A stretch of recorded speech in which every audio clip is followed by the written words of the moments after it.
crossing county lines just to make my name in the city. Took everything, put it on the line, cause I never break or back down. One shot is do or die, and the odds ain't looking too pretty. But I got the feeling it's my time. I know I'm taking it now.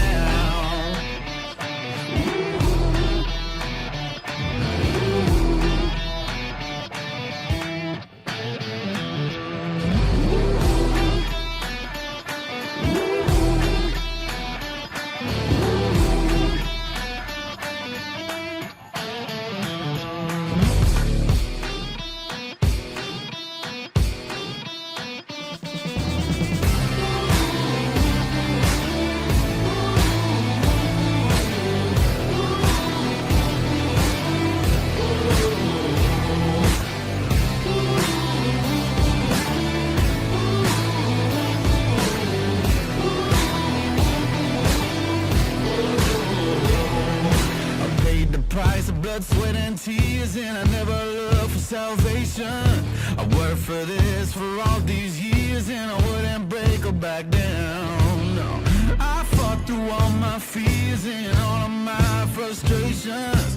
I see the light is getting clear. I know I'm taking it now.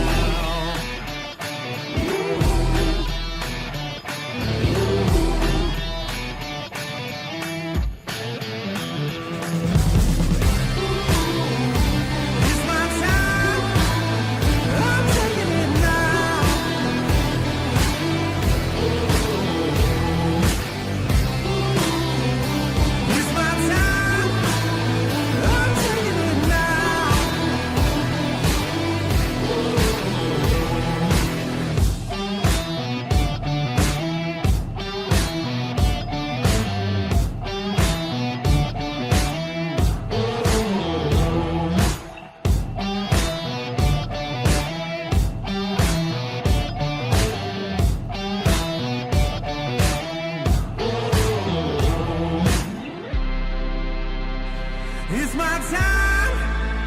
I'm taking it now. I'm taking it now. It's my time. I'm taking it now. I'm taking it now.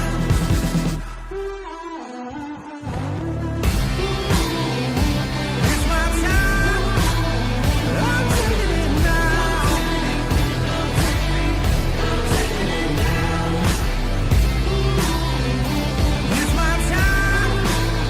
I'm taking it now.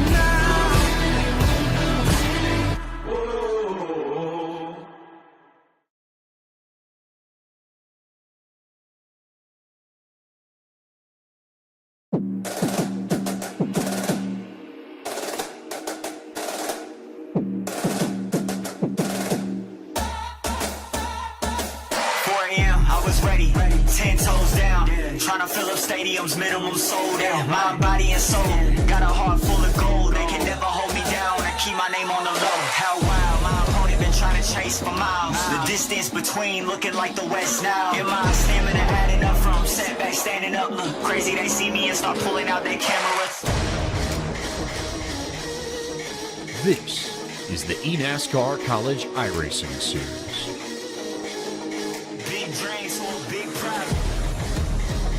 The cars may be virtual, but the racing and scholarships are real. Big dreams for big, we got big bags, they got big crowds, they been mad with that, we been got it. I turn a big train to a big profit, I turn a big train to a big profit. We got big bags, they got big crowds, they been mad with that, we been got it. I turn a big train to a big profit, I turn a big train to a big profit.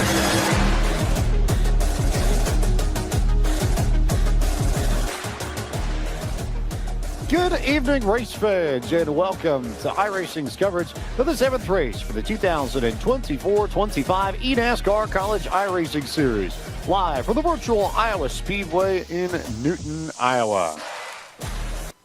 James Pike here alongside Taylor Burris and Joshua Lee. Taylor, this is one of the shorter tracks we go to in the College Series schedule, and this is arguably one of the most treacherous turn ones. There are a lot of lines you can run here, and sometimes they cross over, so I expect to see a lot of physical racing this evening. We picked a track that emphasizes the madness when it comes to March Madness here as we get set to race at Iowa Speedway. I gotta say, these drivers are ready to go. We had a little bit of a hiatus for these drivers for about a month's time, and as we get closer and closer to the end of this championship, the intensity level is going to ramp up to where we will see that March Madness come through each and every single one of these drivers. And Josh Taylor makes a great point. Only tonight and Charlotte left for the regular season before we advance to the championship at Homestead, Miami. So if you need to put in a good run, you need to really start kicking the tires on that this evening. A couple of drivers that need a good performance tonight at a very, very difficult racetrack to make that happen. And you also mentioned trucks at Charlotte are going to be our final race of the regular season. I said trucks at Charlotte. This is also the last regular season visit for these NASCAR Xfinity Series machines as well. They're better in the lower downforce, higher speeds. They're going to be better here. And they do race a little bit differently. That's worth noting as well. We invite everyone to start their engines because students that compete in the eNASCAR College iRacing Series and take part in at least one time attack event are automatically entered for a chance to win one of 8 prize packs, including a Logitech G923 True Force racing wheel and pedal set for the Xbox or PC, and $30 in iRacing credits. So you can visit playflycollege.gg for more info or scan the code on the right-hand portion of your screen. So an opportunity to get a new set of wheels and pedals, which definitely can help you on your way. Also worth noting that the paint scheme contest is starting to round itself out. You're starting to see some contributions come in.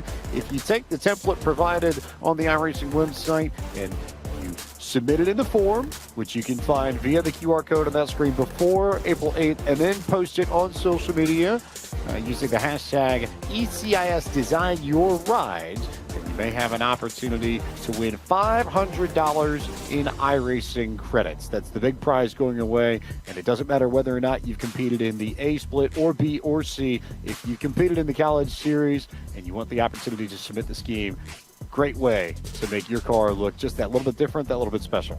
Taylor Burris, we're not too far away from the end of the season in the College Series. No, we are certainly not. We are just down to the final 3 events. We're going to now have a doubleheader event coming up in actually April, starting off on April's Fool's Day on April 1st at the Charlotte Motor Speedway with NASCAR Craftsman trucks. And then the season finale where we get to crown the champion at the Homestead Miami Speedway with the NASCAR Xfinity cars. By far, it's going to be a race that no one will want to miss the opportunity to come tune in live here on iRacing and eNASCAR streaming platforms. A big opportunity for somebody to walk away with some scholarship money. Let's turn our attention to tonight and to Iowa Speedway and to Josh Lee for tonight's Playfly College Esports Track Analysis. Well, keen eyes at home are going to want to watch turn number 1 on lap number 1. There are a lot of bumps heading into turn 1 where these drivers are going to need to be braking to get these cars slowed down to make that corner. Watch turn 1 to be a big one, but this track sitting in Newton, Iowa is the definition of build it and they will come. This used to be a cornfield, James. Now we've got a racetrack that now hosts the NASCAR Cup Series in the real world. It is a short track that races like an intermediate, big banking in these turns, a little bit of a banking on the front stretch and backstretch, and oh, by the way, some very, very fast drivers that have won here in the past, including Logan Clampett. Progressive banking in the corners of this racetrack of dreams, I suppose, if we are to play with the Iowa theme. Here's a look at your starting grid for tonight. The hometown driver, Steven Wilson, representing the University of Iowa, rolls from the pole with a fast time of 23.838 seconds to his outside. The University of Maine at Machias is Daniel Falkingham, both Coke Series drivers. Another Coke Series driver, the University of Maine at Augustus, Parker White, will roll off third. Sacramento State's Dylan All, also Coke Series, represents the 4th place driver of the grid, so Coke look out in the top 3 rows. Logan Clampett, Coke Series regular, rolls off from 5th, representing Cal State Fullerton. 6th on the grid is Triton College's Adam Garza. Moving on, of course, it will be Matthew Zwack for Michigan in the 4th row. Alongside him will be Drew Jua from Chattahoochee Technical College. Rounding out your top 10 for Virginia Tech is Daniel Silvestri, and from the University of Northwestern Ohio is Isaac Shelley. Moving on to row 6 is Aaron Brown from Eastern Shores Community College and Connor Yarashak of the University of Calgary. Eastern Washington's James Scioli is going to be to the inside of row 7. VCU's Joe Armstrong to the outside of that row. And Purdue University in Indianapolis locking out row 8 with Nick Lucci and Jacob Bradley. Converse University's Jake Cummings and Detroit Mercy's Andy Trupiano rounding out the first 9 rows on the grid. Starting in 19th, representing the Buckeyes of Ohio State, it's Matthew Morton. 20th on the grid is Dallas Baptist Christian Charbonneau. John Forbes Jr. went to victory lane at Talladega last time out. He's representing Saddleback College, and starting in 21st to his outside, the Connecticut Husky, Jose Solis Jr. Missouri S&T Caleb Bryan rolls off from 23rd this evening. 24th on the grid is George Mason's Zach Sprouse. In row number 13 from the University of Maryland is Elliott White, followed by Daniel Nanny with Ball State. Moving on to row 14 from Longwood University, Jeremy Burns, followed by Connor Trafari from the University of South Carolina, Beaufort. And in row number 15, it is going to be Nathan Coaster from Grand Valley State and Julian O'Neill from Delaware. University of Northwestern Ohio represented, and Tyler Skozin on the inside of row 16. Jake Innes for Belmont Abbey to the outside. Delaware's Alec Andrex to the inside of row 17. Jonathan Evans out of Western Connecticut State to the outside of that row. Row 18, Abraham Vila representing San Jacinto College, and Lane Graves from Wichita State to the outside of row 18. And James to round out the field, Chris Bryant to the outside or inside of row 19 from Methodist University, and Thomas Coonan from Missouri on the outside of that row. 38 drivers ready to take the green flag tonight here from Iowa. 38 drivers to roll off in this 7th race of the College Series. We turn our attention now to our Logitech G-Track analysis. Taylor Burris, what do we need to know about tonight's event? Well, tonight's event, of course, is going to be a fast-paced race full of intensity. It is 100 laps around this this circuit, which will provide a lot of interesting strategy calls for these drivers. Of course, they're utilizing a fixed setup that everyone is equal on it. It's all about the driving capabilities of each and every single one of these drivers. They have 3 sets of tires to utilize to come down during certain points of the race. Green flag pit stops could be a possibility, but for the caution periods, it is best to come down pit road as much as possible. And of course, the pit road speed, 40 miles per hour, so make sure you mind the speed limit heading down pit road. Really. As the lights go off the pace car, if you want to scan the QR code on the lower portion of your screen, you can find out more information about the eNASCAR College iRacing Series and the world of eNASCAR. You can also visit eNASCAR.com to find out more information about how you can join the College Series, potentially earn scholarship money, or participate in any of the other worlds of eNASCAR on iRacing. Scan the QR code there, bottom portion of your screen, to get on track. Lights are off on the pace car, and it will make that hard left-hand turn on the pit road. It will be all about Stephen Wilson this evening, who will try and defend home turf as the Cedar Rapids, Iowa native will lead us to green in the Hawkeye State. He takes off, and we are underway with round 7 of the College Series from Iowa.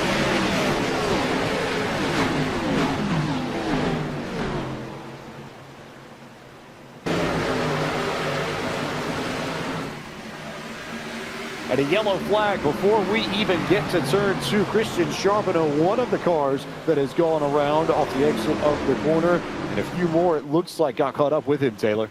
That was Daniel Silvestri from Virginia Tech who looped it around coming into turn number 1 by the looks of it.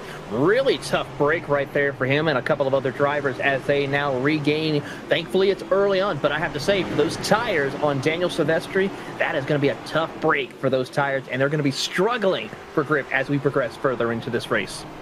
So Silvestri went around in turn 1, fair point there, Taylor, but his spin actually was not the one that caused the caution. So 2 separate incidents that we're looking at here, but it's the one on the back straightaway with Charbonneau, Josh, that actually did bring out our first yellow of the evening.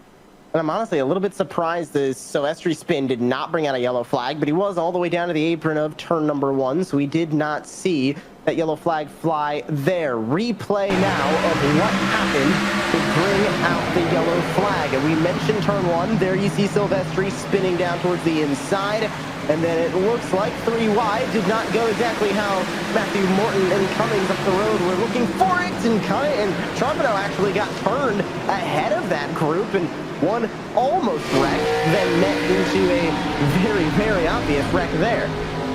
Going on board with John Forbes Jr. He's the one that got into Charbonneau. It was just ever so slight contact because Forbes was trying to avoid Jake Cummings spinning underneath him, so he goes up the track just a little bit, ever so slightly catches Charbonneau, spins Charbonneau down the racetrack into Matthew Morton, both Charbonneau and Morton with damage to him.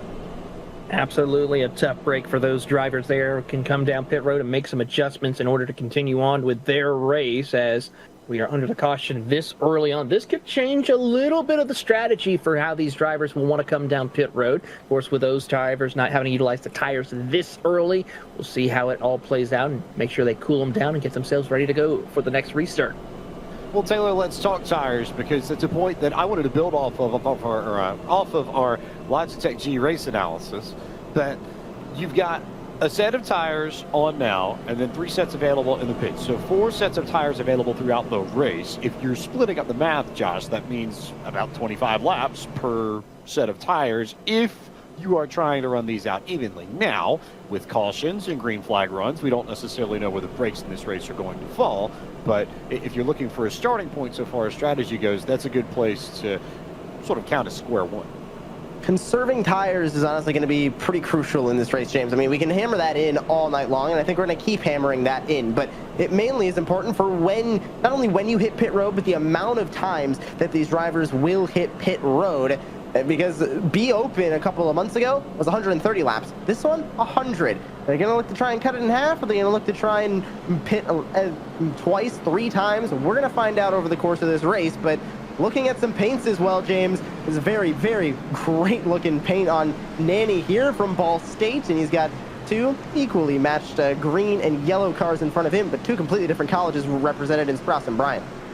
When your producer is a Ball State alum, that means that you get to see a lot of Ball State on the broadcasts, and when yours truly is Belmont Abbey alum, you get to see a lot of them too. There's Jake Innish with the sort of silver and red and white Belmont Abbey College has carried for decades. And then the black and yellow of Steven Wilson, the classic colors of the Iowa Hawkeyes, a scheme known just about all across the collegiate athletics landscape. But now with an opportunity to win at home. We know how he raced in the Coach Series last year when they visited here to make sure that he beat Parker White for the checkered flag. Now going to try and do it in the College Series as we go back to green flag racing at Iowa.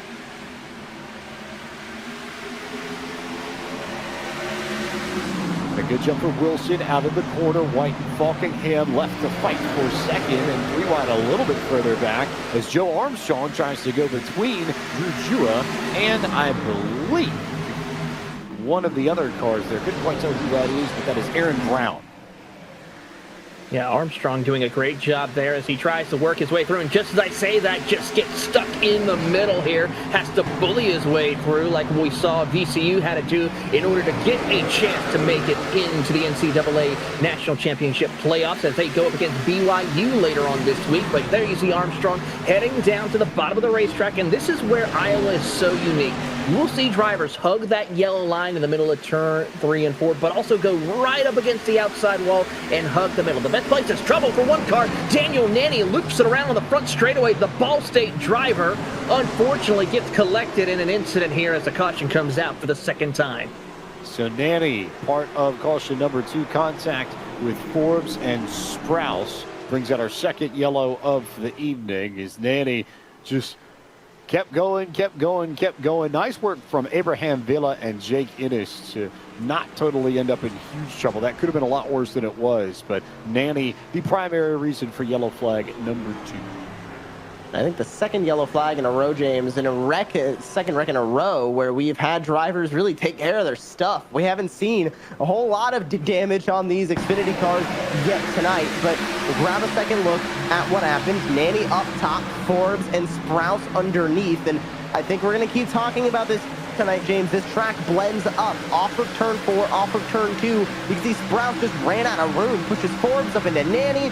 Nanny loses the car, runs into Sprouse, and good job by Sprouse to get Nanny the right way round. And a spin from Abraham Vila to the inside, and a very, very close call for Jake Innes brings out yellow flag number 2. You two have both hinted at it. I think it's time to dig into it a little bit because I think it relates to the points that both of you have been making. Progressive banking here at Iowa. You've got 12 degrees down on the bottom, 14 degrees down on the top, so you can run a lot of different lines here. And just because you're up on that high line doesn't necessarily mean you're in the slow line here at Iowa. You can make that very high line work, but to the point that you just made, Josh, these lines can converge on each other on corner exit, and you can end up making contact with someone, and same can be said on corner entry. We see it at turn 1 time and time again every time we come here in any sort of racing, and I have a feeling we probably have something in our books for later so far as turn 1 is concerned. But Taylor, this is a tricky place to manage when you're racing side by side. I almost wonder if Sprouse didn't quite know that he was 3 wide there coming off of turn 4. It's a big possibility because this track here, when you're especially coming off turn 3 and 4, you want to push your way up towards that outside wall. And unfortunately, we saw over there for Sprouse that he just unfortunately did not have enough room. But now it's time, as we'll see the lights on the pace car still for one more lap at least, before we re-rack them and restack them and turn them loose once again. Steven Wilson has led every single lap of this race, and it's a familiar story when you look at the top 2 drivers. Josh Lee, for those who watched the Coke Series race here last summer, you know the kind of battle that Wilson and White had. They were pushing, they were shoving. There was a bump and run from Wilson to White to make sure that Wilson won at the inaugural Coke Series race here at Iowa Speedway, and I have a sneaking suspicion that Steven Wilson would like to do the same thing here tonight, make sure that he picks up a College Series win at his home track as well. Of course, you want that home track advantage, and I think a tie for the pole that we had, James, in qualifying went to Steven Wilson. Just a little bit of a hometown advantage there, put so to speak. But as we now go to 1 to go before we go back green, it's not just them at the front. Daniel Folkingham in 3rd, Logan Clampett in 4th, Dylan Alt in 5th. 5 eNASCAR Coca-Cola iRacing Series competitors in the top 5. You can go down to Connor Euroshak as well with that pro license. Matthew Zwack, Matthew Morton. There. Also got to give a call right now. I also got to give a call, I think, to Adam Garza, who we haven't seen a lot of green flag racing yet, but the Triton College driver doing a nice job, has held his position in the 6th position. The Chicago, Illinois native, right up there with some of the best in eNASCAR, making a good run of it so far. But lights are off on the pace car once again. We'll resume action at Iowa on lap 13 of 100. It will be Wilson and White to lead us to the green flag once again, and we'll see whether or not we can get a few extended green flag laps and maybe a proper green flag run as we get going back to green here in the Hawkeye State. Wilson takes off. We're back to green flag racing. Double file all the way through, and I think that's Yerashak who decided to pop up and try and make a 3 wide for a split second for the back. Yeah, that's going to be a tough call right there. He's now have to slide back into place as we go 2 by 2 off of turn number 2 as they rocket down the back straightaway. Drivers now as we see 3 wide action a little further back. Connor Trafari Forbes and Keister right there, who are trying to struggle as they try to stick it 3 wide through off turn 4, and now everyone's trying to settle up towards the front, get into a rhythm as they survive the bumps in turn 1. You get a really good look here at how you can run Iowa so many different ways. 3 wide there between Keister, Trafari, and Forbes. And then just ahead of that, you've got Cummings and Bryan and Sprouse also doing the same thing. But because we have progressive banking here at Iowa, Josh, you've got room to run. You've got places that you can go. You don't necessarily have to be stuck behind somebody. You don't have to use the front arm in order to gain some track position. And these Xfinity Series vehicles are very, very good examples of multi-groove racing as we've got one turned down into the inside retaining wall. Caleb Bryan takes a big hit in his Ford Mustang.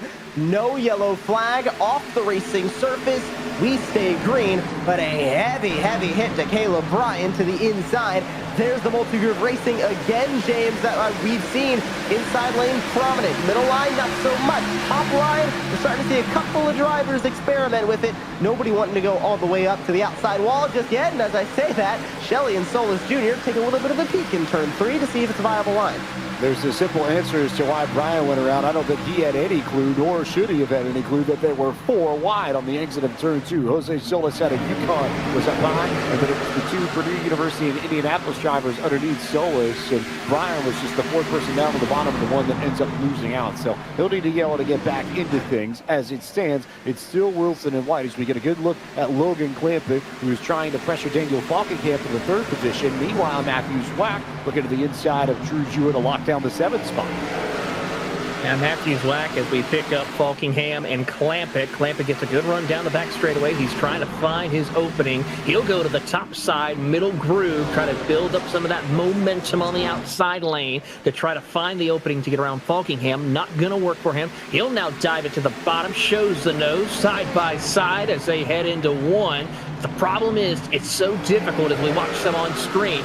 The bumps on that bottom end of the racetrack in turn 1 at Iowa is so treacherous and difficult to make sure you hold on to the race car. 3 and 4 not so badly, but as they focus in, they come off of turn number 4. Falkingham edges out for a few short moments. See complete determination on both the faces of Falkingham and Clampett, trying to beat each other for a little bit more scholarship money. That's what all these drivers are racing for in the eNASCAR College iRacing Series. And as it stands, you would see Clampett with $350 and Falkingham with $550. So Clampett not only racing for track position, he's racing for $200 more in scholarship money to go towards his tuition. As Isaac Shelley looks to the inside of Jose Solis Jr. and Nick Lucci, battle for 14th position. James Scioli at 13th, just ahead of this group, representing the Eagles of Eastern Washington. This is a mess we've got back here, isn't it? We've got 2 wide racing, almost 3, a handful of the rows back. This is where Caleb Bryan ended up getting hip checked and turned down to the inside retaining wall of the back straightaway. I mean, this is where all the action has been so far for the Rex, but also the racing. As Scioli almost runs into Jose Solis Jr., who just tries to take the wall down exit of 2. Lucci looks to the inside. Zach Sprouse is here as well. Isaac Shelley for UNOH on the outside line, trying to get a run. This is what you can experience on iRacing. If you want to go racing right now, 2025 Season 2 just kicked off this week. iRacing.com to get started on your iRacing career today. James, if this isn't an advertisement for not only iRacing, but also buying the Iowa Speedway and the NASCAR Xfinity Series cars, I don't really know what could be.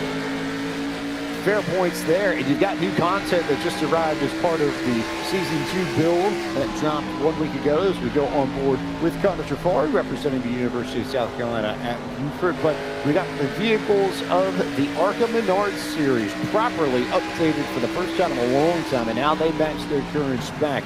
And so you've got a whole new set of cars in the oval ecosystem in iRacing race for the first time in a very, very long time. And more to come, Taylor Perez. You've got 2003 stock cars coming your way a little bit later this year. If you like oval racing and iRacing, it's going to be a really, really fun 2025, I think. Well, not only that also, but a brand new overhaul to the Legends car. So one of the very first cars you get started with on iRacing when you buy the base content, you get a brand new spec of the Legends car to utilize, and you can use that in multiple different series on the iRacing platform. And of course, if you're the fan of the NASCAR Xfinity Series, you have Portland International Raceway as part of that new release, as well as these cars will be racing at Portland later on in the NASCAR Xfinity Series 2025 campaign. And so we'll see as we watch Scioli trying to work his way around the outside. Jose Solis Jr. trying to find his way back up further through the field as we go on board with Jeremy Burns with Longwood University. And as you see Jeremy racing from his dorm room. Speaking of updates, we'd be remiss not to talk about this track because Iowa was one of a handful of tracks that got art updates. in advance of the release of the NASCAR 25 game later this year. A lot of the art being brought up to spec, so now a lot of the trackside objects in particular mirror what we see in real life at Iowa. They've had a few updates over the years and a few updates since the track was scanned, so the iRacing team went in and refreshed this place, and there's more to come for Iowa and a lot of the other tracks in the eNASCAR catalog. Here's David Keister out of Middleville, Michigan, representing Grand Valley State University, trying to fight off Jake Cummins and hold Jacob Bradley at bay. He currently runs in the 19th position as they come across the stripe to complete lap 29 and begin lap 30 of 100. Look at, or you can see at the moment, Cummings there on the outside hitting the wall going into turn 1 as we transition on to Triton College's Adam Garza out of Chicago. I mean, let's see anybody behind him, how high they're taking that entry into 1 and 2. We're seeing drivers now running almost up by the wall in 3 and 4. How high does Garza take it? Garza hits the wall too. These are drivers trying to get the maximum arc into turn 1, and by the way, James, trying to miss those bumps we've been mentioning. One driver takes it all the way up to the outside wall and tries to take the fence down. They lose a couple of positions on the outside, but tires starting to wear, lines are starting to change, drivers are starting to push up off of these corners as we look at Eastern Shore Community College's Aaron Brown out of Virginia.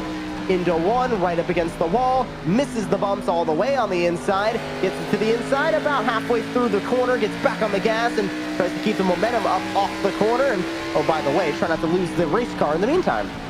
A lot of similarities between Iowa and Las Vegas as we go on board with Tyler Skozin, representing the University of Northwestern Ohio and originally from Reading, Pennsylvania. But similarities between Iowa and Las Vegas in the sense that that very inside lane in turn 1 in particular can be pretty bumpy, about where Skozin is now. And you see a lot of drivers sort of drift up maybe about a half lane to a full lane just to try and avoid them before you start making your run through the middle of the corner as Skozin hits the wall. Another piece of this track, another quirk that we haven't had the chance to talk about, the transitions off the banking out of turn 2 and entering turn 3. Some places it's very flat, you don't notice it. Not the case in Iowa where you really do drop off here and you can sort of see it as they come down the back straightaway. If you're on the outside, it takes a long time to actually get transitioned to the flat of the backstretch. And sometimes that can catch out drivers as well, Taylor. You have to be very careful with the way you get back on the throttle because you think you can gas it up more than you can. You think you have the banking to help you and then you try and just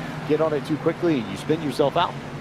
Yeah, absolutely, James. As we see here, watching these drivers, I've been watching how, especially drivers like Clamp are doing as we take a look at a replay of a situation that happened here. This is between James Scioli and Aaron Brown. Gives a look here as he dives it down, gives a little bit of a tap, almost turns Brown around. Brown was able to recover and hold the position on Scioli, so we're going to see a little bit of the chrome horn being utilized here tonight in this short track that races like a mile and a half here. But the thing, back to the point right quick, is that car, if you're not careful, will be able to bounce out a little bit, especially on that transitioning off of turn number 2. So drivers have to be careful, especially as we progress further and further on these set of tires that have been out there for probably about 20 laps now on a green flag run. Whether or not Brown either missed the corner or was trying to diamond it and just didn't think that Scioli would be as close, I'm not sure, but they make contact and Scioli gets the spot. This is the battle once again for a third. This is one of the best battles on the racetrack between two regulars in the eNASCAR Coca-Cola iRacing Series, Daniel Falkingham and Logan Clampett. And Josh, to Taylor's point, because we are starting to get to that stage of the run where you'll start to see tire wear make a difference. If you've been pushing, you'll see some drivers slide back. If you've been saving, you'll see them either maintain pace or pick it up a little bit and gain some track position on a long run. But we're starting to get some green flag racing as you get a good look a little bit further back at some of the battles around Nathan Keister in 18. Longest green flag run, at least we've had this race so far. Last caution around lap 8 as we take a look at that race for 17th. That is right smack dab in the middle of the pack. Spread out cars in front, spread out cars behind, a little bit of a pocket here of these four. As Jacob Bradley at the end of this line gets passed by John Forbes Jr., who's in a battle behind him.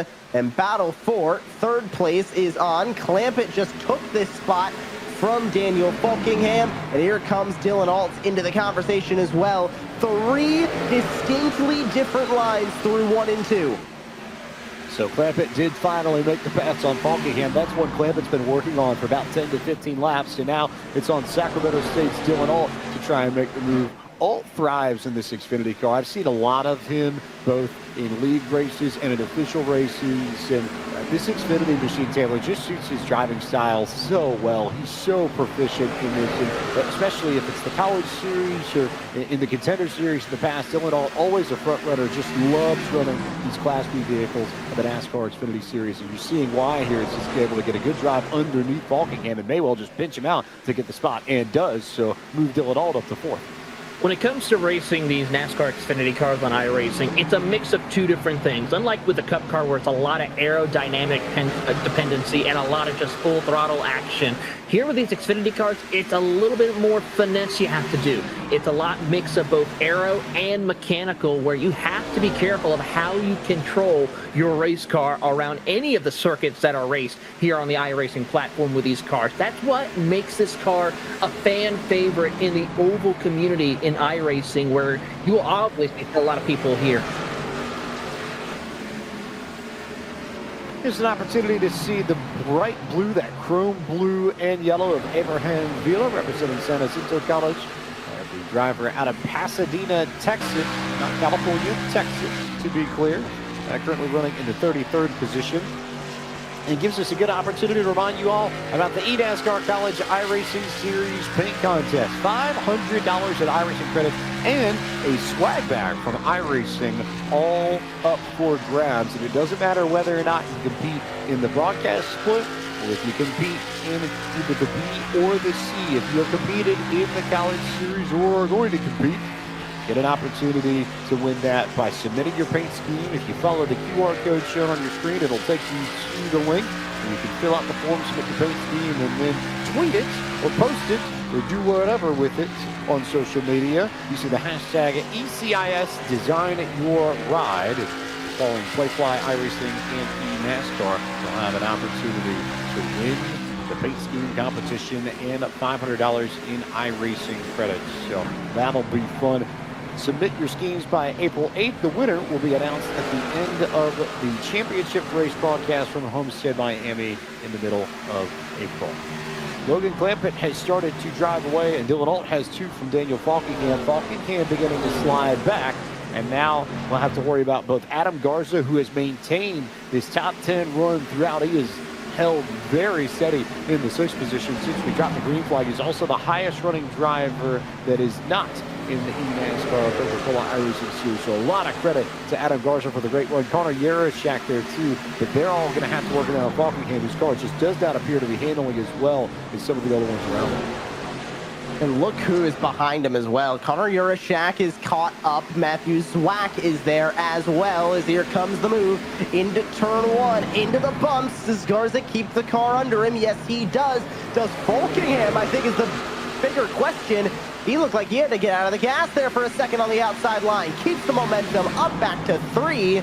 Falkingham on the outside, using that outside line where he's been running. Garza in uncharted territory on the bottom as they catch up to a very, very limping Caleb Bryan, who goes back up to the wall, and Falkingham almost makes contact with him again. Back to 1. Yarashak gets the bumper to Falkingham. He says, I want to be a part of this too. Gave the bumper and then immediately ducked down to the inside line as Garza makes the pass. And now look at Yarashak. He's going to send it way into turn 3 and maybe try to slide up in front of Yarashak. He tried to clear Garza as well. Didn't clear Garza. Leaves the door open for Falkingham potentially, but will slide in line in front of the University of Maine Pachanas driver. And so Falkingham now back to 7th, Yarashak to 6th, and Adam Garza in the top 5 for the first time tonight. With all 3 of those drivers battling, this brings in Matthew Zwack into the picture there for the Michigan driver as he tries to pull the slide job right in front of Falkingham. Not going to work. He's going to go side by side as Garza gets back and holds off Yarashak once again as they send it back into turn 1. They're now sticking to that middle groove except for Zwack, but then pinch it a little bit off corner exit to try to hook that yellow line. A late apex coming off corner exit here as we pick up Zwack and Falkingham battling for position. Matthew Zwack, the Michigan Wolverine, next on the list, as Yarashak is not necessarily done with Adam Garza. Two great battles there as we take a look at Caleb Bryan, who got that damage from that spin earlier. But if you're wondering what you could submit in the eNASCAR College iRacing Series paint contest, look at that. The green chrome there, Josh. How fantastic is that Missouri S&T machine? One of the sharpest paints that I think I can confidently say that I have ever seen on a NASCAR Xfinity Series car, but right past halfway, like clockwork. We're back under the yellow flag. Jake Cummings around slow on the apron of turn number 3. And James, I don't know if this changes everything, but this almost puts a perfect strategy right into all of our drivers' laps. Question is, do they take it? You would expect a lot of people to come down pit road here as Zach Sprouse got into Cummings. You saw the all-board actually perfectly off of Caleb Bryan's machine. He was right behind it, so you get a good sense there in that lower right-hand portion of your screen of what happened initially. Meanwhile, just about everybody, I think, is going to make their way down pit road. I'd be very surprised to see any drivers not come down for service, and just about everybody will make their way in for 4 tires and fuel. Everybody's going to have extra sets. So if we get late cautions, this could become a lot of fun, Taylor, because you may have some people try and take tires late to get an advantage. Absolutely. Let's take a look at replay here. And Sprouse and Cummings and Forbes Jr. once again. Sprouse just not realizing how close he was to a competitor. Makes contact with Cummings, and then Nanny had nowhere to go. A tough break indeed for Jake Cummings and for the driver of Zach Sprouse. A little bit of a rough day for the driver who's had such a great start to the season in 2024-2025 season of this championship.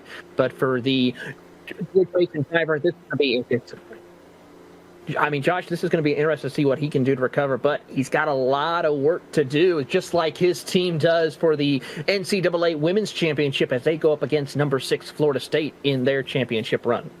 Cummings also in that wreck did not go a lap down. He stayed on the lead lap and is still in the pit lane and will now go a lap down behind the pace car. But everybody lining up behind the official iRacing pace car once again. And pit stops were very even throughout the field, Taylor. 14 seconds in the box, 14.2, 14.5, 14.2 again.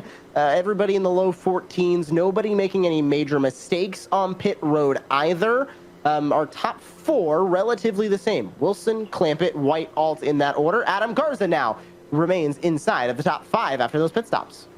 While we're under caution, a reminder that tonight's broadcast of the eNASCAR College iRacing Series is brought to you by the partners and our friends at Logitech G, who design, engineering, and a love of driving games. Logitech G takes racing simulation to another level.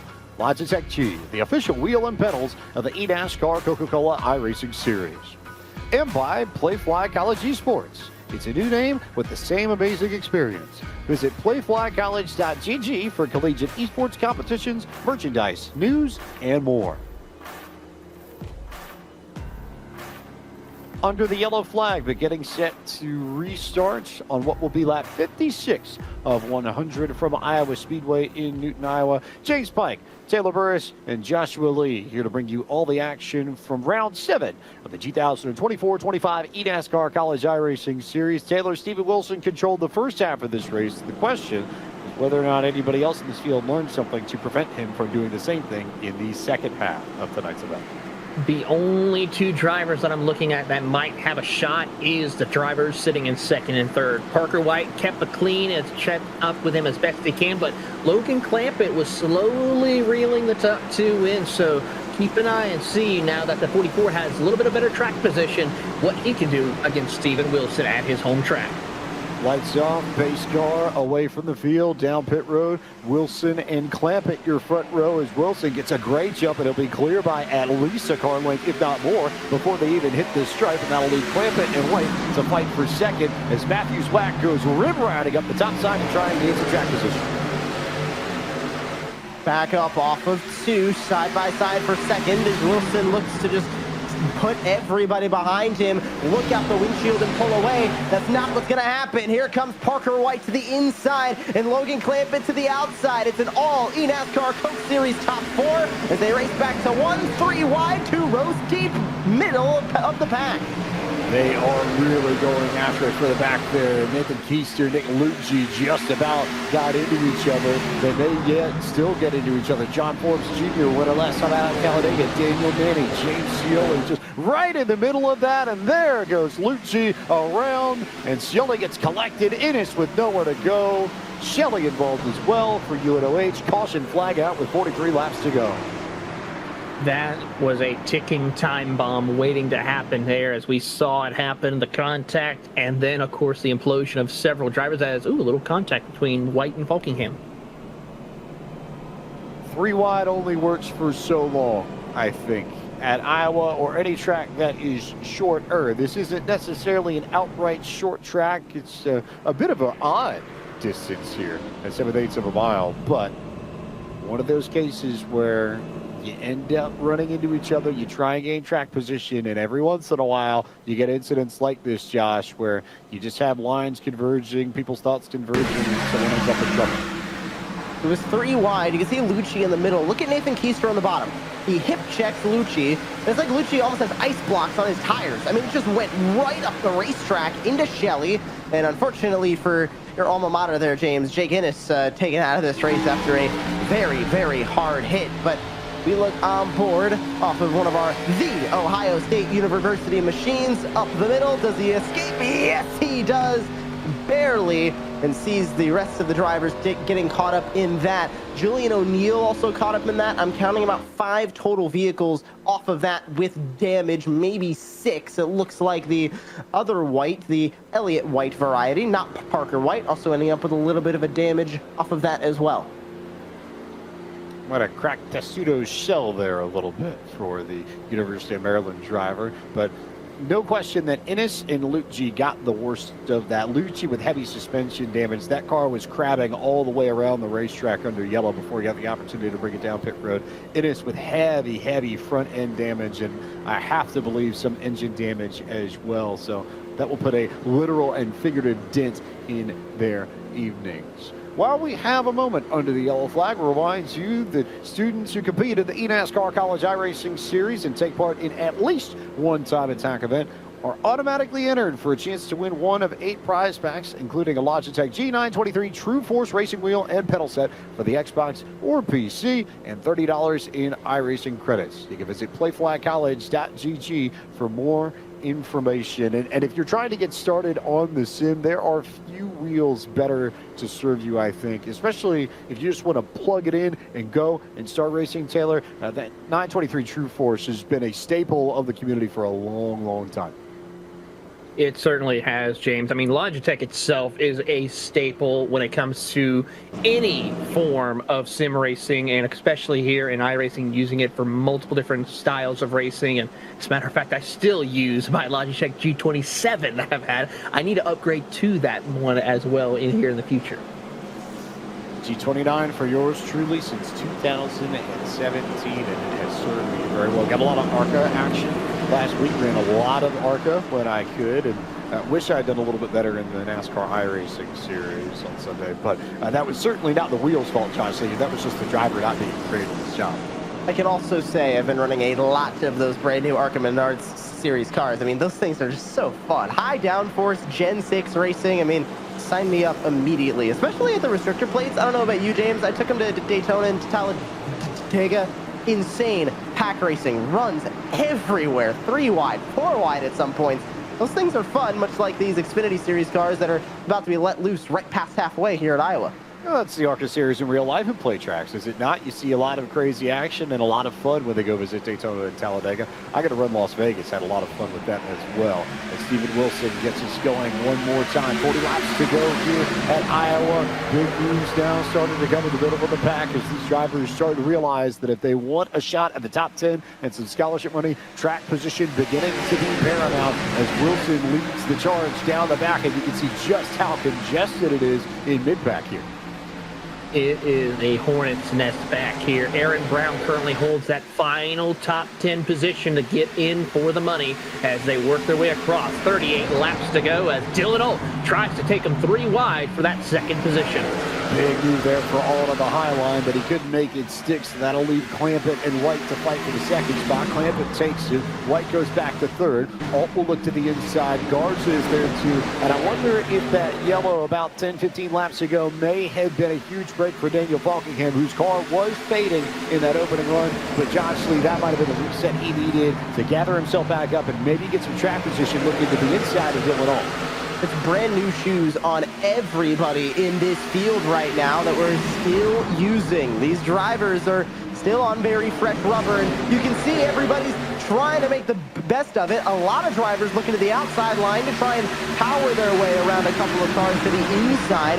Worked for some, didn't work for others, as we take a look further back through this mid-pack as Aaron Brown almost loses the car again. Tries to slide up, runs into Ball State's Daniel Nanny, 3 wide again to 3. Got a little bit of help from Nathan Keister. I believe that Aaron Brown, that's why he went around in turn 1 to start with, but he's stuck in the middle. Nanny to the high line, Keister down low, and Brown very, very nicely will tuck in behind Nanny and find a spot on this high line, which if you're trying to carry momentum, that's the place you want to be. And we're seeing some drivers, Taylor Burris, make some good use of that high line to gain a few spots.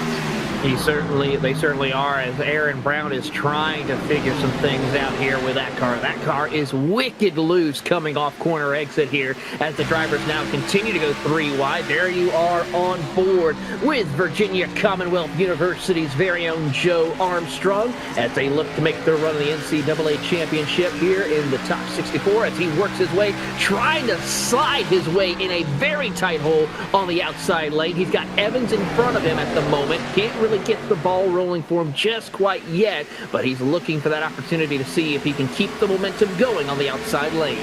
Armstrong, a newer competitor to this series, but a very strong one, a sophomore majoring in social science, and he's put in a lot of really good performances this year in the college series. One to watch, I think, over the next handful of years as he completes his undergraduate studies. Is Aaron Brown now stuck in the fence? They're going to be 4 wide for a moment out of the corner. Will that work? They check up just in time, but they're 4 wide still going into turn 1, Josh Lee. I'm convinced we were almost 5 wide there, James, coming off of turn 4. We're still 4 abreast off of 2. Vila wants to insert himself into this battle now. Ohio State's Matthew Morton to the outside. Nathan Keister gets a shot, runs up the racetrack. How they have held on to these race cars, I've got no idea. They're about to not, though. Here comes Nathan Keister to the inside. Spun around, caution out again with 31 to go. I knew it would blow up at some point, James. I'm honestly kind of shocked there was only a 1-car incident down to the infield on the front straightaway to bring out our 4th yellow flag of the night. So, Josh, I feel like that counts as a commentator's curse if I've ever heard one, no? Okay, you can put it in. You can put it in the tally. That's Joshua Lee, for those wondering, ladies and gentlemen, people watching the broadcast here on eNASCAR.com/live as we're under the yellow flag once again for that incident after Nathan Keister ended up the unlucky party. Though for what it's worth, Taylor Burris, I saw Keister struggle in 3 and 4 pretty significantly right before he went around. Just looked like he might have missed the corner entry a little bit, maybe hairline contact with Abraham Vila, but Keister was sideways through a lot of turn 3, and I think that's part of what started this in the end. Yeah, right here, he tries to get squeezed up there with a contact. Car got a little tight, and unfortunately, that caused him to then check down a little bit, not realizing Bryant down on his inside, spinning him around. So a tough break for Keister. And just as we say that, everybody's coming down to put on some new shoes as we take another look here from one of the Purdue University of Indianapolis drivers right there, where he thought he was able to clear in front of Burns and Bryant, not able to do so, but loops it around 360, will continue on his way. It's a tough break for Keister because Keister was trying to stay off of Matthew Morton and keep from spinning Matthew Morton out, and he almost did, so he tried to pull down and create a little bit of space, and to the point that Taylor just made, Josh, when he did, he didn't realize that Chris Bryant was right there, and at that point, Keister was just along for the ride. And that's another one of those wrecks that we've seen. Blending up the racetrack is what causes the contact, and blending up the racetrack is what leads to these yellow flags. It's just running out of real estate. There's a lot of real estate on this track, but when you take into consideration the exits of these corners where kind of everybody's pushing, everybody's looking for momentum, and the momentum is up on the outside line. Your natural instinct is to get up there on the exit of the corner, and it's also where just everybody wants to run on the exit of the corner. They're going to take as much real estate as they can on the exit of these corners, and we've seen now a handful of times tonight that just hasn't worked.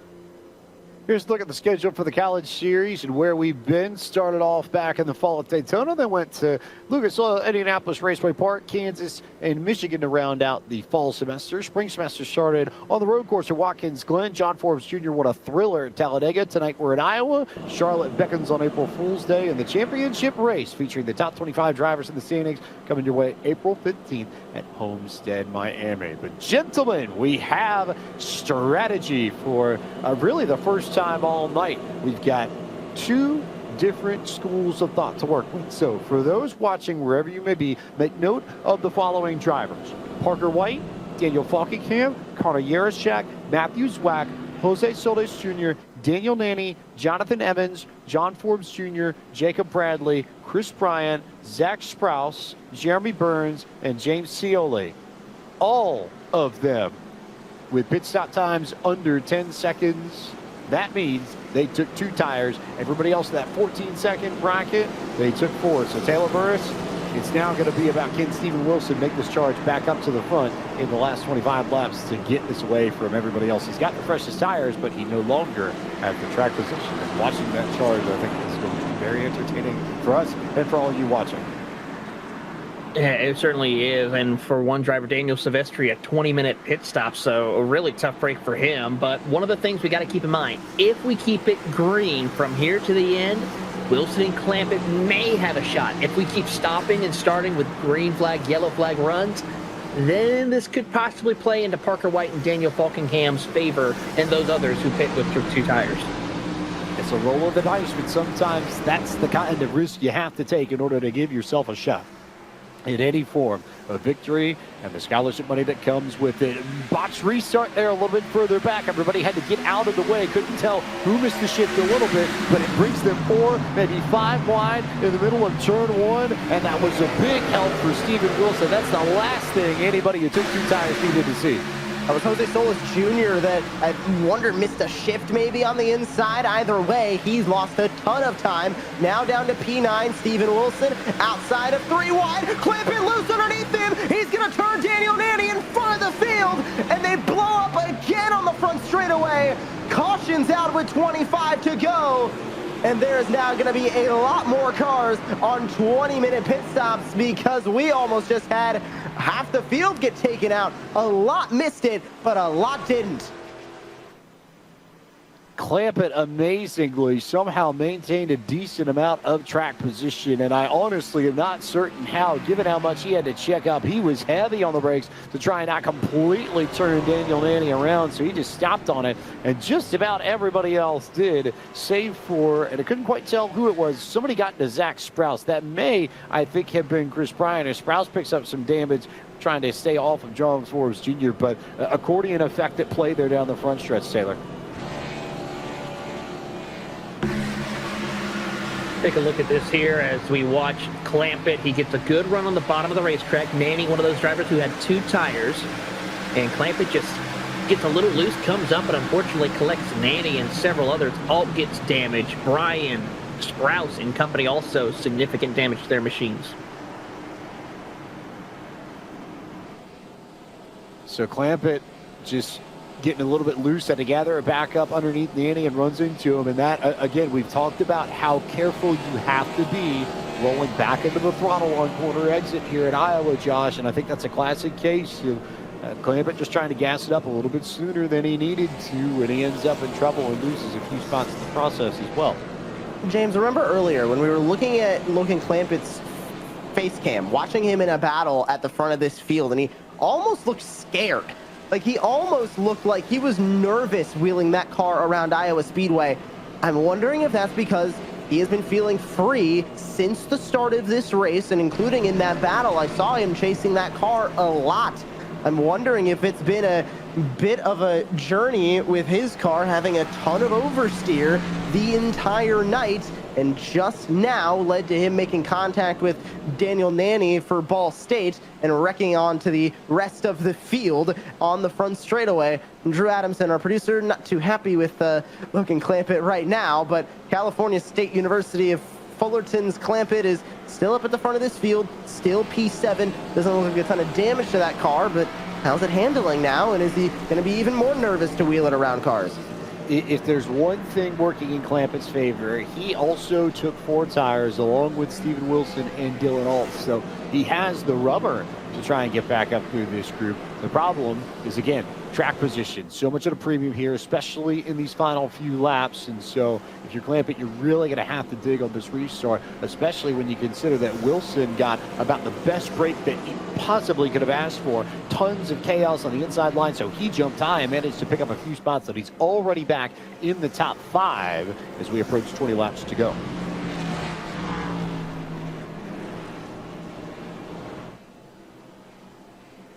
So, Parker White, Daniel Falkingham, Connor Yarishak, Matthew Zwack. They've all been pretty much top 10 for most of this race. But Taylor Burris, all on 2 tires, and that makes this job very, very intriguing and interesting as we go on board with Chris Bryan as the lights go out the pace car. He's running in VR. Absolutely, a really nice VR system he's got out there. Of course, he's utilizing the closest thing to a NASCAR steering wheel we've seen here, but only thing I gotta say, and I gotta give a little bit of a thumbs down to, using paddle shifters possibly for a stock car. I know they use it in the Cup Series, but the Xfinity Series, we are using still the H pattern 4 gear.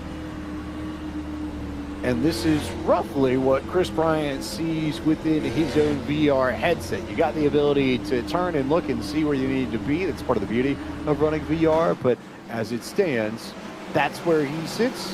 This is what we'll see on our screens as White and Falkingham are the ones to lead us back to green, but will they be leading at the end of 100 laps? That is the question they have to answer. Better restart for the field this time up front. Big move there on the high line as Jonathan Evans looks to the high side to try and get some track position. He's going to try and get a good launch, roll some momentum, maybe, potentially get to the outside of Matthew Zwack, but Zwack with a good run off turn 2 to lock down the spot. Somebody just hit the wall. Drew Jua just did off the exit of turn 2. 19 to go at the stripe, and everybody went from 3 and 4 wide at the front to now 2 by 2 for a good couple of rows. They're now 2 by 2 the rest of the field. Abraham Vila makes a big 3 wide dive into 1, but at the front, Parker White still holds the lead. Here we go again, James. 3 wide, almost 4, contact, and 1 car around into Abraham Vila. Back to the yellow flag. And I don't think Vila's happy with that one. He gives a hip check to Armstrong, setting him up into the pack again. Armstrong, the one that was sideways down the corner, and Armstrong, the one that eventually spins, as Vila did indeed hip check him after the fact. No question about it. There was a right-hand turn there, and Armstrong ends up stuck on the outside of turn 3, and the caution comes out again. This is going to be interesting to take a look at here. For the one thing, it's helping Wilson get closer and closer to the front of the field, but it's also helping Parker White with all the stopping and starting to where it could play in his favor. So we'll hopefully take a look at the replay for the full situation that happened, but I'm pretty sure the iRacing officials up in the booth will be having a talking to some drivers at the end of this one. Suspect you're probably right about that. Also a note from race control that we are going to go with single file restarts for the next restart when we go back green flag racing. Here's a look at the incident. We'll have a good sense of what happened here, but this was just chaos towards the back, Josh Lee. I think that's the best way to describe it. We'll discuss those single file restarts in a moment, but Trupiano in the middle, Trifari on the bottom. Trifari comes up, Trupiano hits Armstrong, and again, Armstrong gets turned into Vila, and there was him not being super happy. Connects with Bryant on the outside, and one more car up on the outside. Couldn't get a name on that one, but either way, another 5-6 car incident off of a 3 wide to lead us back into another yellow flag. Let's watch Abraham Vila here. Nowhere to go, runs right into Armstrong, and then here we go. Hip check in 3, up into Bryant, up into Burns as well. as Matthew Morton avoids another one for the Ohio State University and keeps on running. Morton right now P17. That mid-pack was right around where that wreck just happened, James.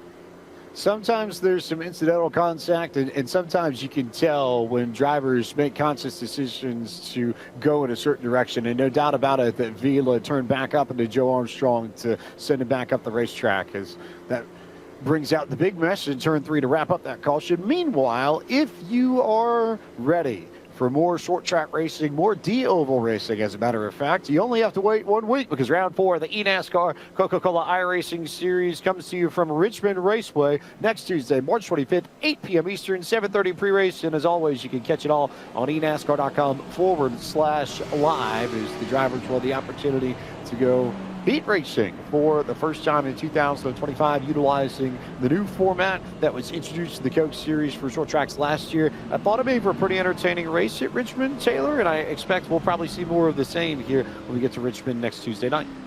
Absolutely. We're going to see some exciting racing here. It's been a little bit of a break for the drivers of the eNASCAR series, so we'll see what they are able to accomplish as they get set to go racing in Virginia. But we still got a little bit of racing left to go. Let's hope drivers can have a little bit of cooler heads prevailing for those here competing in the eNASCAR College Series as we get set to racing here momentarily. Lights are off, single file, and I'm pretty sure our great friend Josh Lee can explain a little bit more of why we're choosing the single file restart. Well, so what happens when we see a decent amount of yellow flags immediately after a handful of restarts? And of course, the eNASCAR College iRacing Series with a live race official in here designated to go to single file restarts. So instead of 2 lanes, the 1 lane all the way down the racetrack is the University of Calgary Dinos, James. Connor Yurashak up and into P2. I think, personally, my favorite mascot of this bunch that we've got in the eNASCAR Coca-Cola iRacing Series. Up to second place, trying to pass Parker White. He's another one of those drivers on a 2-tire strategy, looking to keep Steven Wilson behind.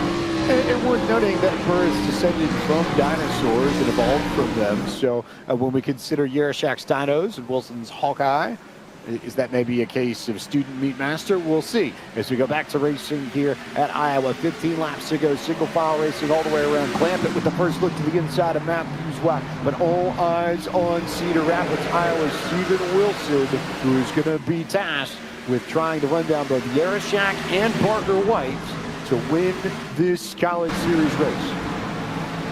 Oh, Matthew Morton stuck in the middle once again. He has been having to juke and dodge and break ankles trying to find his way through as he has to battle with White, Elliott White, as a matter of fact. Both of these drivers have members of their college battling in the NCAA tournament as Yarashak hits the wall a little bit. This could bring in Steven Wilson for the hunt as Clampett goes back on the attack further back. About to say Daniel Falkenham just about got turned by Logan Clampett in the middle of 1 and 2 last time by. Clampett with a fresh rubber trying to make a move. How about Dylan Alt going to the inside and try and get them both and make the pass and get 2 spots here. Slides on the racetrack. Swaff goes up in the high line, will lose track position. Alt couldn't keep it pinned down to the bottom, so now they're 3 wide for position down the backstretch.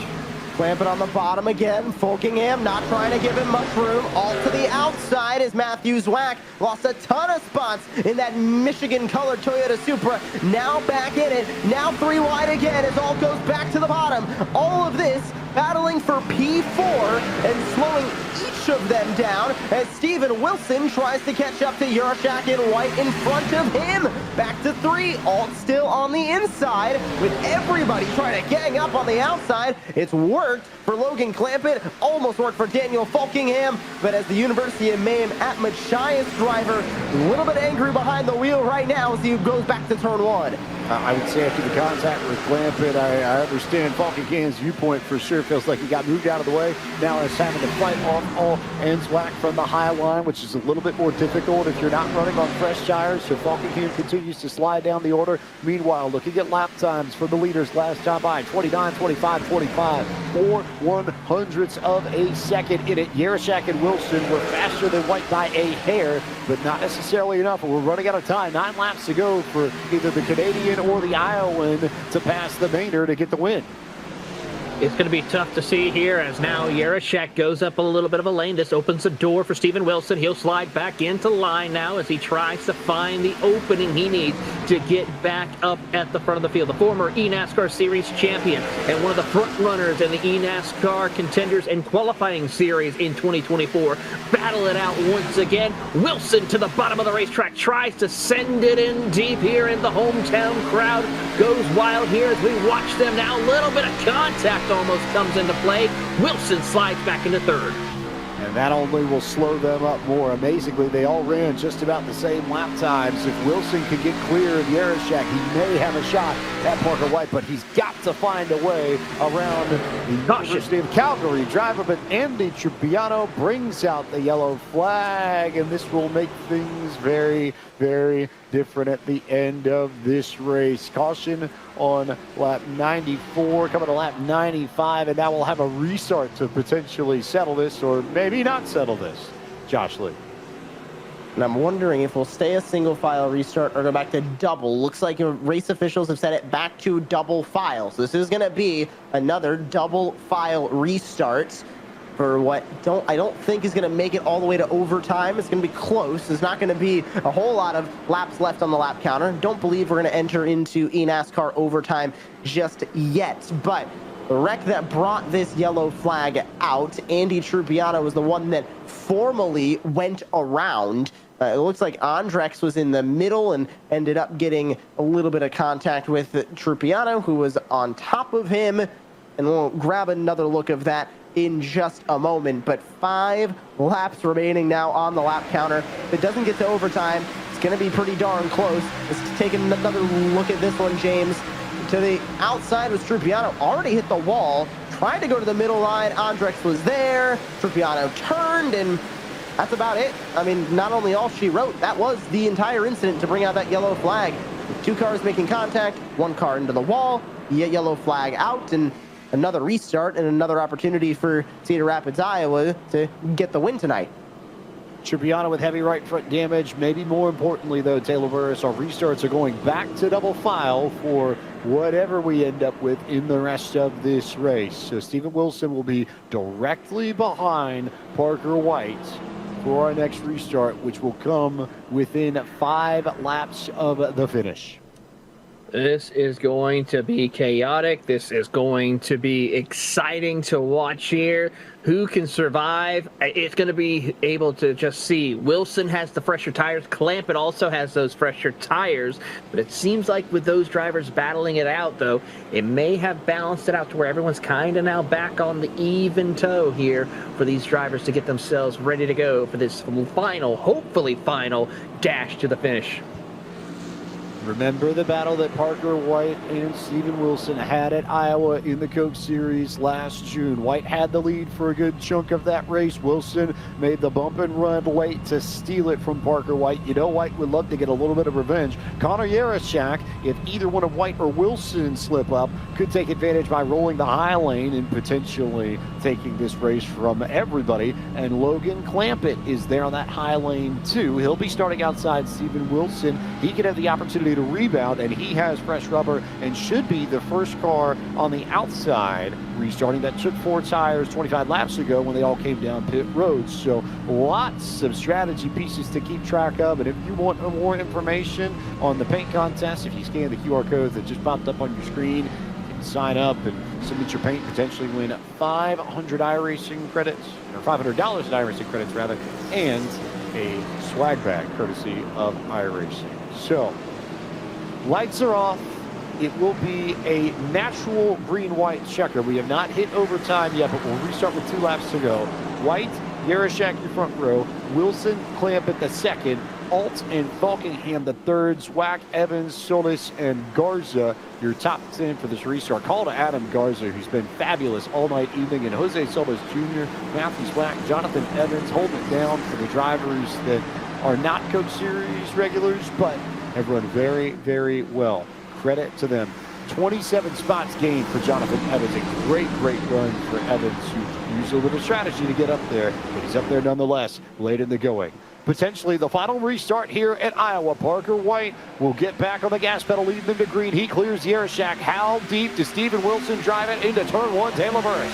He's going to send it in and try to hold off. He's got a great jump on the competition as they head down into turn 1 and 2. Wilson finally clears. Yarashak sets his sights on Parker White with 2 to go. So a lap and a half here for Steven Wilson to make the move. Does he have enough time, or are we going to get a yellow flag? Potentially. No yellow flag yet for a wreck in the back as they cross the stripe. So white flag here. Is the second verse going to be the same as the first? Parker White leads them into 1. Steven Wilson behind. James, this is going to be another last lap move. Could it be the way of Steven Wilson? Here they go into 3. Wilson will ride that high line. Yarashak tried to get underneath him, but they won't have enough momentum. And Parker White will get his revenge and go to victory lane at Iowa in the eNASCAR College iRacing Series as the University of Maine and Augusta driver out of Norwalk picks up the win and gets the job done here in the Midwest.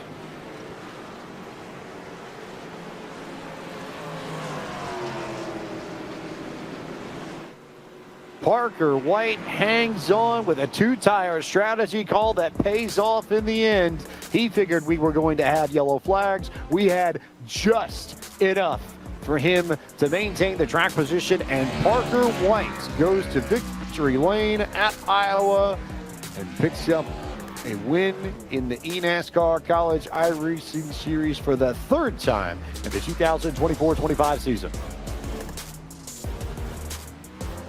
Fantastic work all night long from Parker White, James, to not only get the lead, but stay there for pretty much the entire night after those early yellow flags.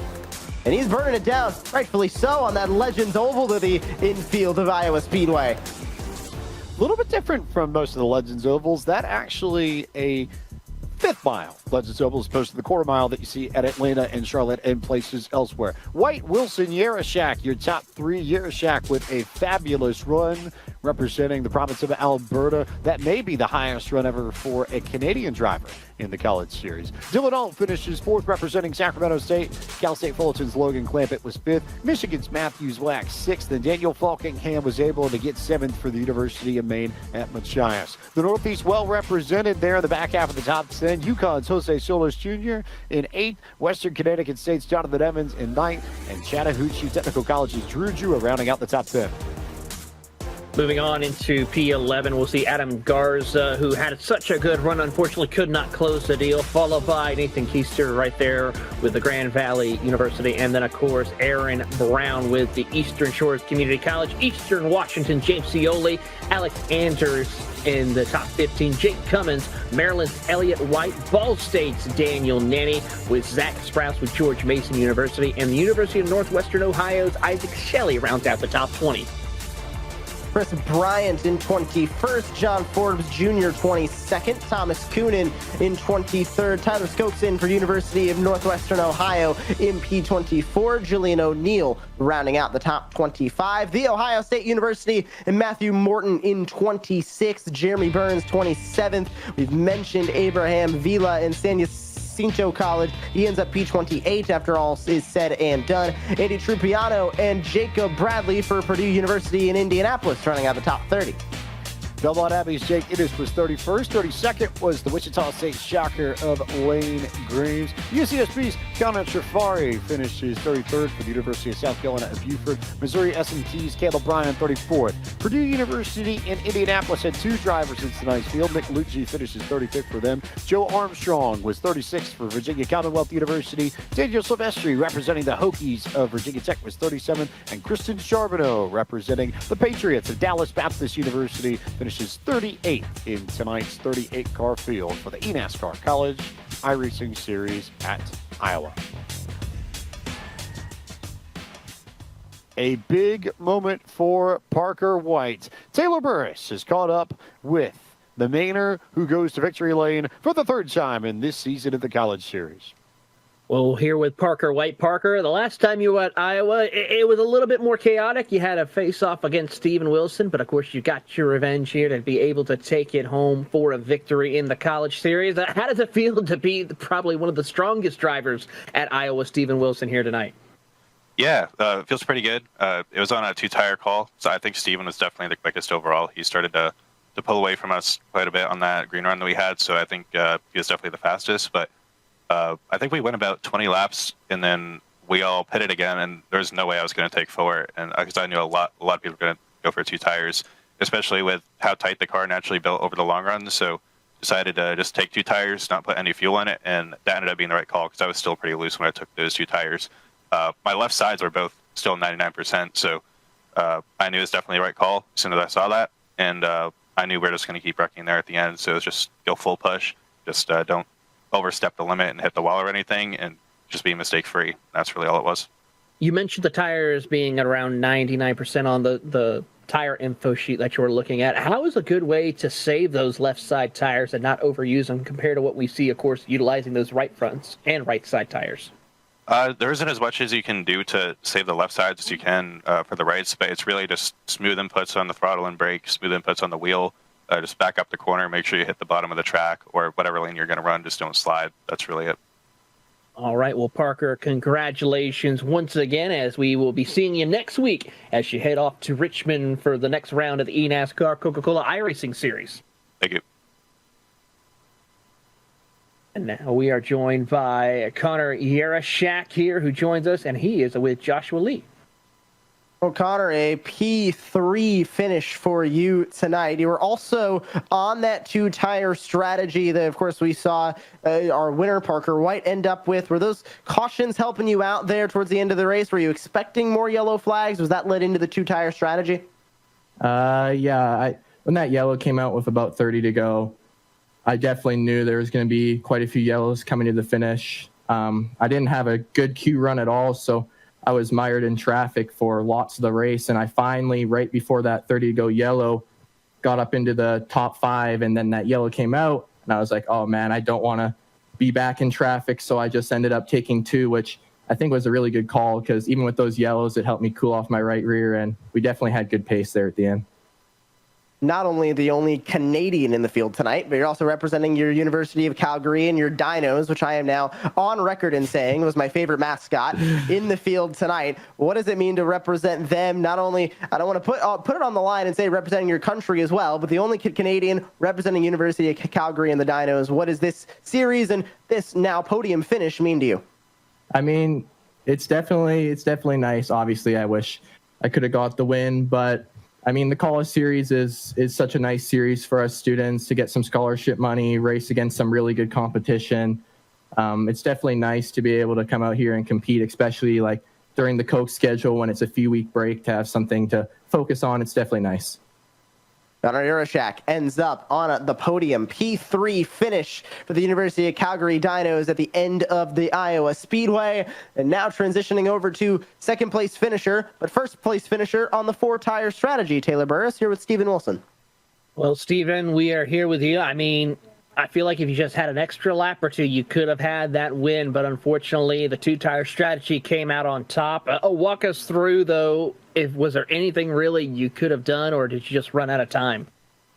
Yeah, no, to be honest, I think it was just all the yellows afterwards. I mean, we had plenty of laps if we went green, I think, but honestly, I think the 2 tires was just as good there at the end. So, yeah, I ran 100 laps there just hoping not to lag out, to be honest. So I'm pretty happy to finish second. I'll take it as a win. So just wrong strategy, but that's fine. Well, I mean, we still got a lot of racing to go. Next week, we're at Richmond for the eNASCAR series, and then, of course, we're back at it once again for the college series in April. Do we feel like, how do you have to balance out between these 2 different series in order to make sure you stay at the highest level of competition that you are able to do so? Yeah, most of the work goes into the Coke stuff.